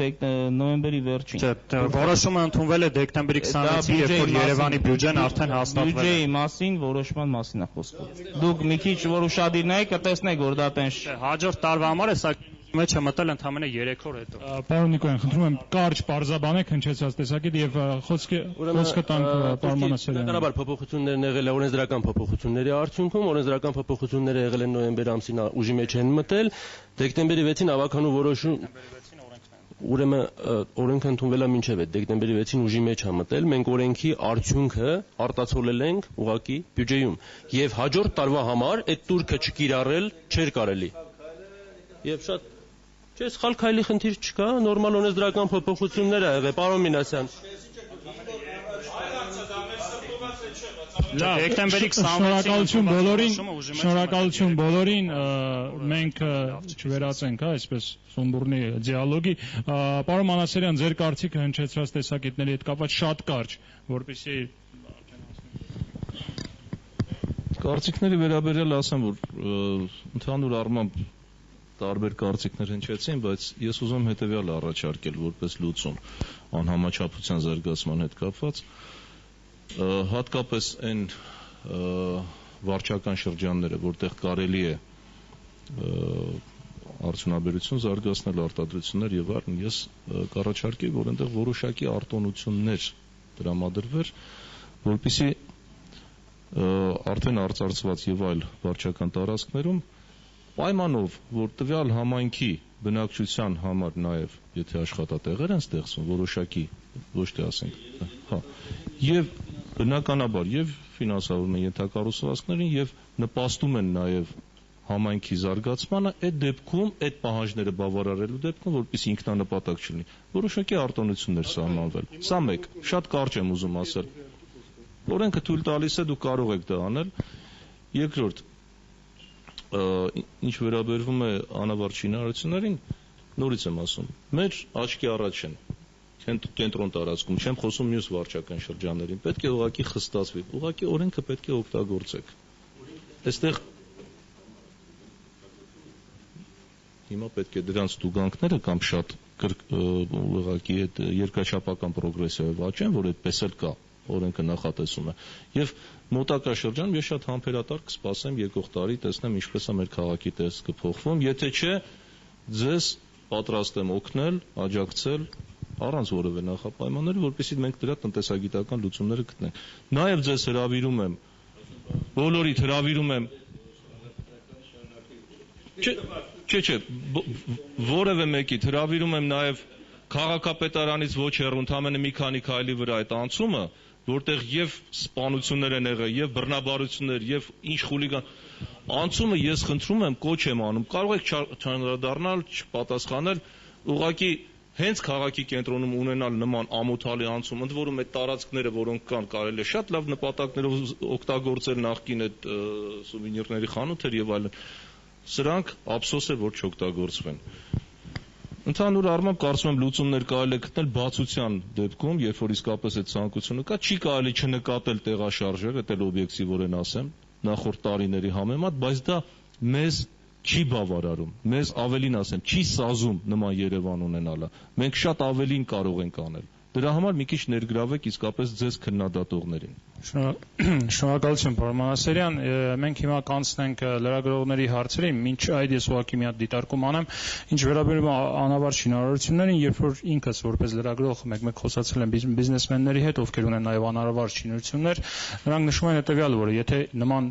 մեծ հարկեր սահմանվի կամ տուրքեր վճարներ սահմանվի մեր շինարարությունների հետ կապված, որ մենք հայտնվել ենք շատ ծանր տնտեսական կացության մեջ, ապա դա վերածվում է, չգիտեմ, պետական ռեկետի, դրա համար մեզ պետք է օգնել, որպեսզի ավարտենք, բիզնեսմեններն են ասում, այդ շինարարությունները ոչ թե մեր ձեռից վերցնել կամ մեծ հարկեր սահմանել, տուրքեր սահմանել եւ դրանով ընդհանրապես թաղել, այսպես ասած, մեր բիզնեսը։ Դա ուղղակի տեսակետ է, որ ես հնչեցրեցի այստեղ։ Շնորհակալություն, մենք հիմա անցնենք հարցերին։ Հարգելի լրագրողներ, դուք հարցեր ունեք, եթե ունեք, ապա ներկայացեք անպայման եւ ուղղեք ձեր հարցը կոնկրետ հասցեատիրոջը։ Շնորհակալություն։ Ներկայացեք, խնդրում եմ։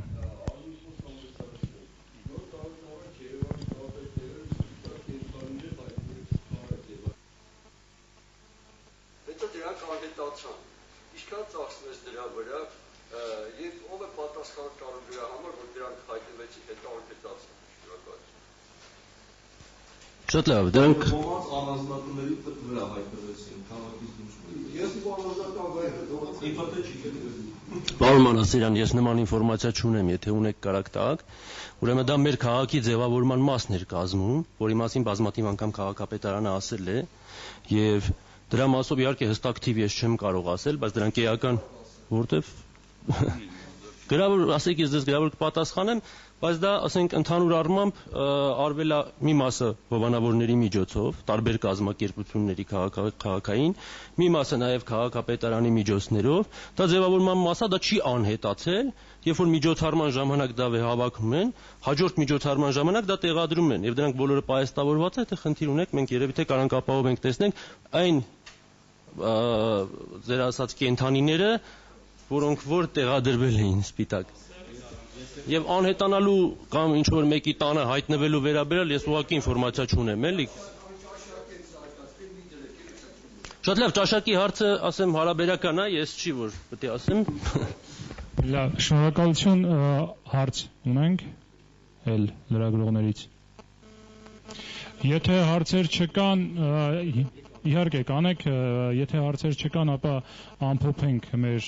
քննարկումը եւ ամփոփման խոսքի իրավունքով այսպես էլի նույն կարգով գանք եւ բոլորին տանք ամփոփան խոսքի շատ կարճ խնդրում եմ 40 վայրկյանվա ընթացքում տեղավորեք, որպեսզի ավարտենք մեր քննարկումը, երկար տևեց առաջ։ Շնորհակալ եմ։ Երևան քաղաքը մեր ընտանիքն է եւ եթե մենք այստեղ մենք նաեւ այսպես մտովի կամ իրատեսորեն մենք նայենք հայի կերպարին, այդպես մտածելակերպը եւ նաեւ գլոբալ աշխարհը, այն ինֆորմացիան տեղեկատվությունը, որը մենք շարունակ ամեն վայրկյան ստանում ենք եւ մենք ուզում ենք հայի մտածողությամբ այսպես մեր արժանապատիվ ապրելը, բարեկեցիկ ապրելը նաեւ վերջին այսպես մոդելի հեռախոսն է կամ ավտոմեքենա կամ թեկուզ կանաչապատումը շատ գեղեցիկ, այս առումով կնշանակի մենք մի քիչ նաև մենք ենք, հա, այստեղ մեղքի բաժին ունենք մեր մտածողությամբ, ես այդպես եմ կարծում, բայց անշուշտ իհարկե եթե մենք ուրեմն խոսում ենք բյուջեի մասին, պիտի բյուջեն ճիշտ կառավարել։ Ես էլի պնդում եմ, նաև մեր կուսակցությունը ընդունում է այդ նաև մտածելակերպը, որ ընտրել գերակայություններ եւ ըստ այդ գերակայությունների միջոցներից աշխատել։ Ինչպես սովորական ընտանիքում է։ Պարոն Պլավչյան, ձեզ ամփոփան խոսքը։ Ուրեմն պարոն Մանասարյանի բարձրացրած հարցի հետ կապված, որ անհամաչափ զարգացման հետ կապված, ուրեմն մենք նաև ունենք գոտիավորում, որը ավականին ընդունել է, այն իրավասության շրջանակները, որ ունենք, հարկերը, турքերը եւ այլն, որ գոտիների առաջի, երկրորդ, երրորդ, չորրորդ եւ այն ծայրամասերը, որոնք որ հեռու են գտնվում, դրանք ունեն չորրորդ գոտի ըստ էության ինչքան որ համայնքից կախված է, մենք փորձում ենք այն որպես ավական եմ սա ասում,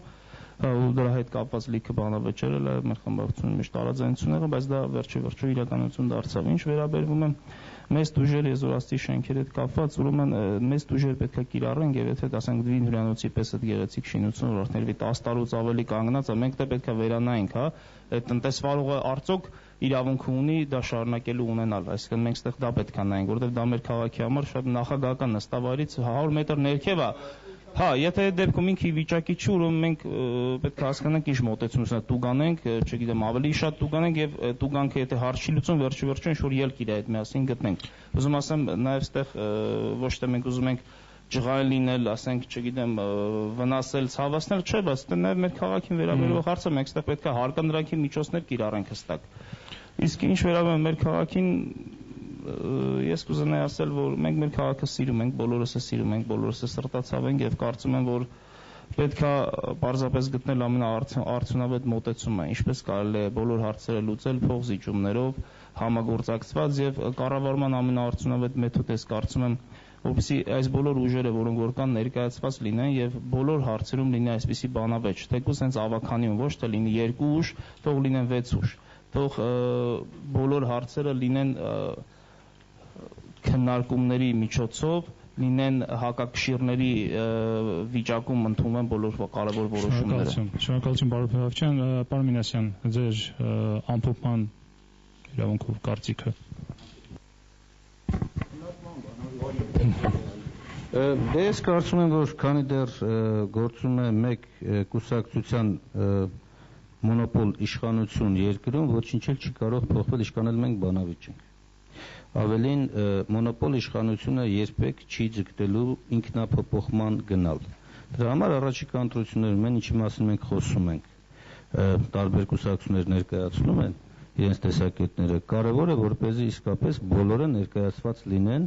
ավականիում որպես իշխանություն, որ կարողանան ավականու իշխանություն, որ կարողանան բանավեճը տեղափոխել այնտեղ։ Իսկ առավելապես ես որպես դաշնակցական շատ կուզենամ, որ դաշնակցությունը հաղթի,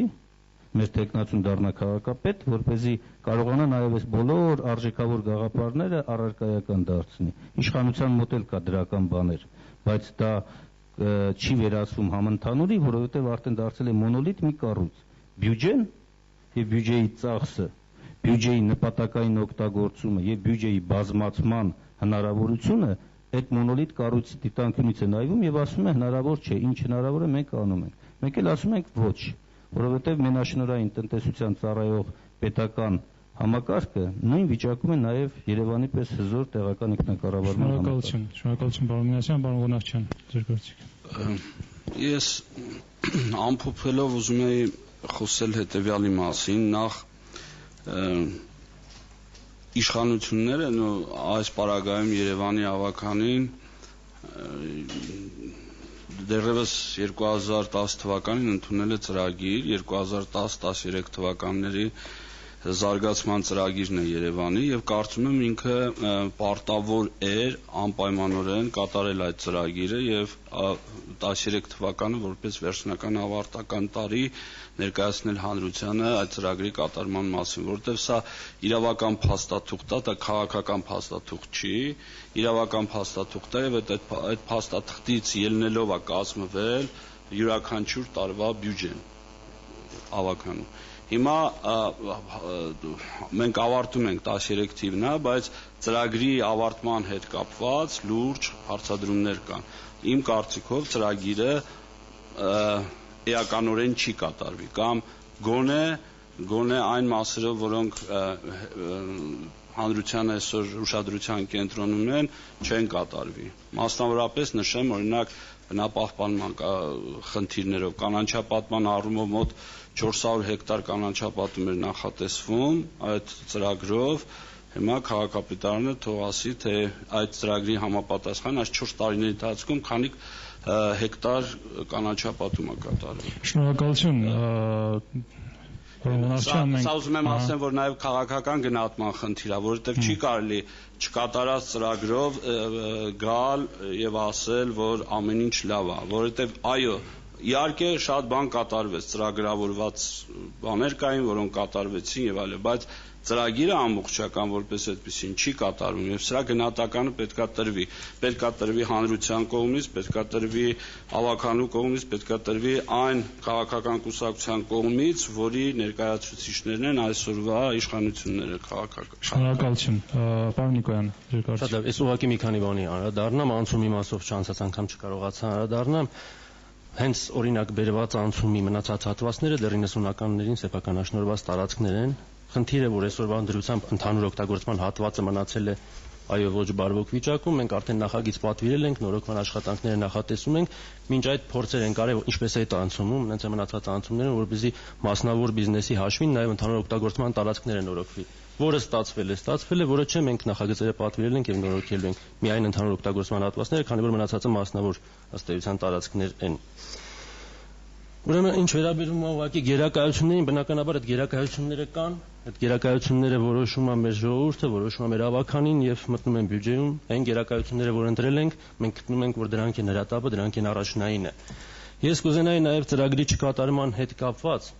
անդրադառնայի, որ նախ հանրապետական կուսակցությունը 2009 թվականին ինչ ծրագրով նախընտրական որ մասնակցել է ընտրություններին, ամբողջությամբ այդ ծրագիրը իրականացվել է։ Չկա որևէ կետ այդ ծրագրում, որի ուղղությամբ կամ լիարժեք չիրականացվել կամ չեն ձեռնարկվել միջոցներ, որոնք շարունակականությունը բերելու ամբողջությամբ իրականացման։ Դրանք կետ-կետ կարելի է նայել։ Ինչ վերաբերում է քառամյա զարգացման ծրագրին, իհարկե քանակային ցուցանիշները ես այս պահին չեմ կարող ամփոփել 13 թվականի, որտեղ դեռ ձեռնարկելիք միջոցներ կան, բայց հավաստիացնեմ, որ քառամյա ծրագիրը հիմք ընդունելով հենց բյուջեի, ոնց որ դուք եք ասում, յուրաքանչյուր տարվա նորից եմ ասում, չկա կետ, որի ուղղությամբ չի կատարվի աշխատանք։ Բոլոր կետերին անդրադարձ արվել է։ Շատ խնդիրներ ամբողջությամբ են կարգավորվել եւ մենք մեր քաղաքապետը, որ ներկայացնում է մեր ծրագիրը, նաեւ հաջորդ 4 տարիների համար հստակ հիմք է ընդունվում դրա շարունակականությունը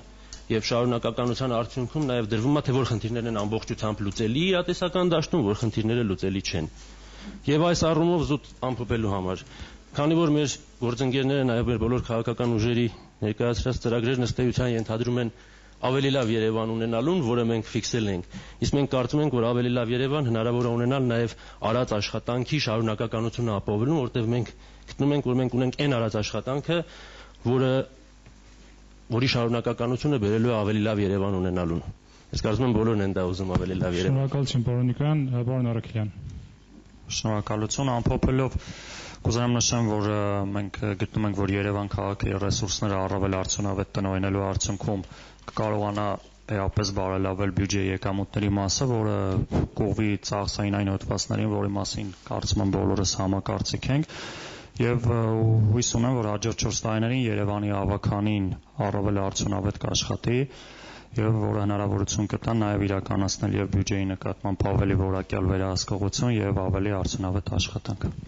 Շնորհակալություն, պարոն Մովսիսյան, ձեր կարծիքը։ Ես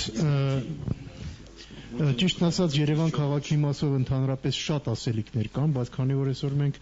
սահմանափակված ենք միայն բյուջեի մասով, ընդլայնվել, տարածվել չեմ կարող, բայց նորից ուզում եմ անդրադառնալ այն կարևոր երկու հարցին, որի մասին խոսեցի։ Խոսքը վերաբերվում է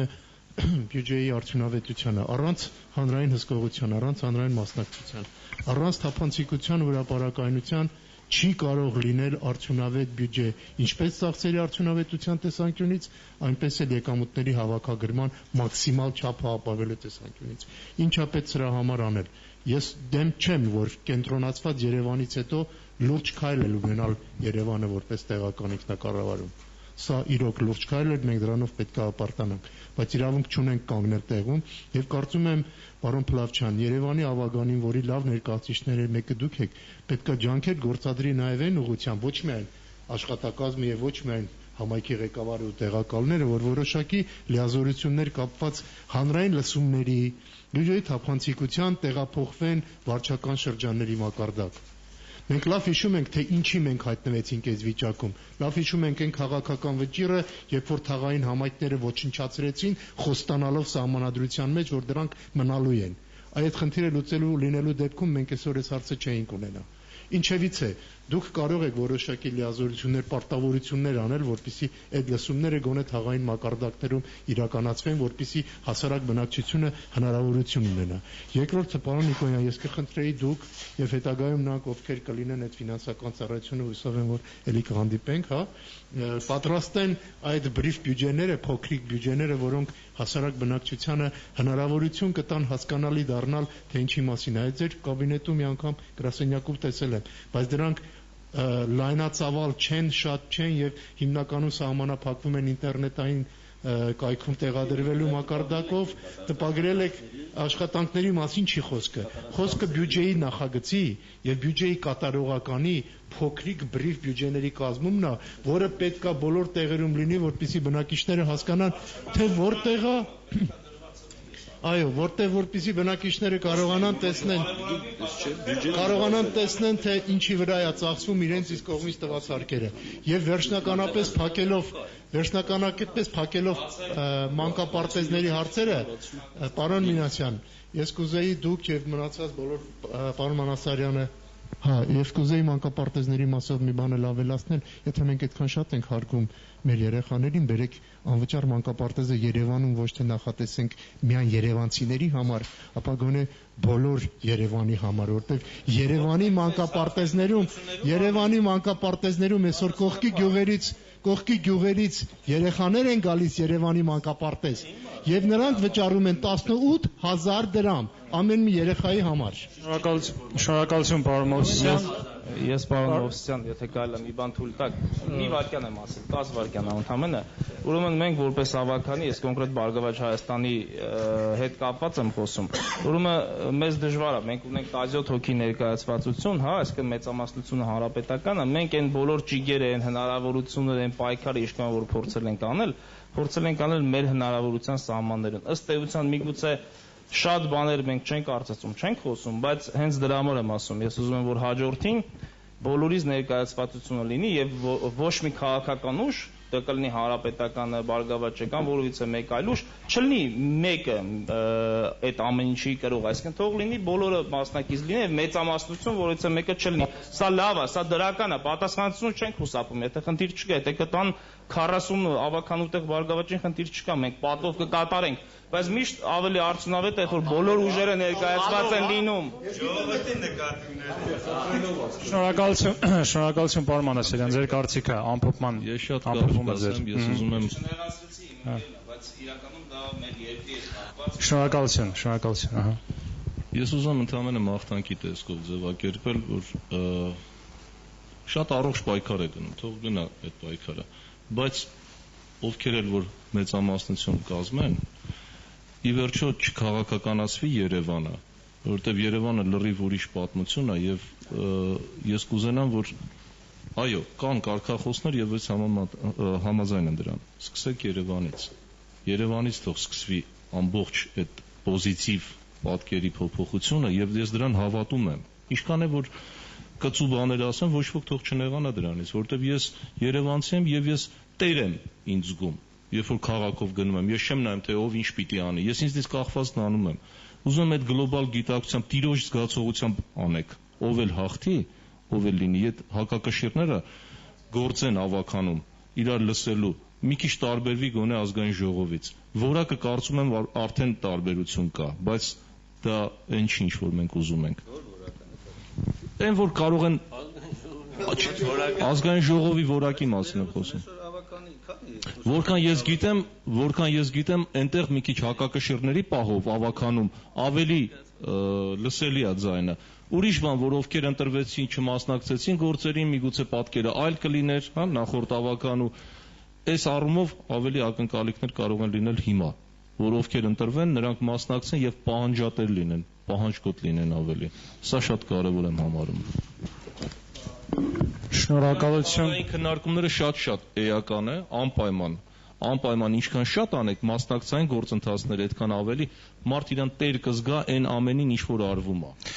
Շնորհակալություն պարոն Մանասարյան, շնորհակալություն ձեզ բոլորիդ հրավերը ընդունելու եւ մասնակցելու համար։ Խնդրում եմ ես ուղղակի տեղեկացնեմ, որ մեր քննարկումը վերաբերում է Երևան քաղաքի բյուջեի խնդիրները լուծումները ըստ տեխնացուների։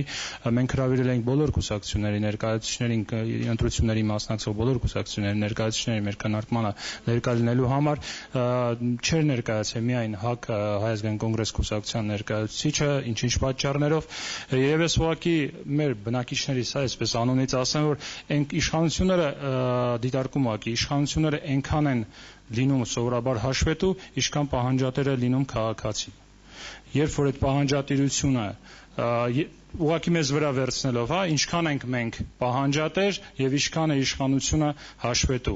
Երբ որ քաղաքացին կլինի ամեն ինչի համար պահանջատեր, երբ որ կպահանջի, այդ ժամանակ արդեն իշխանությունն էլ կլինի բոլոր այդ պունկտերով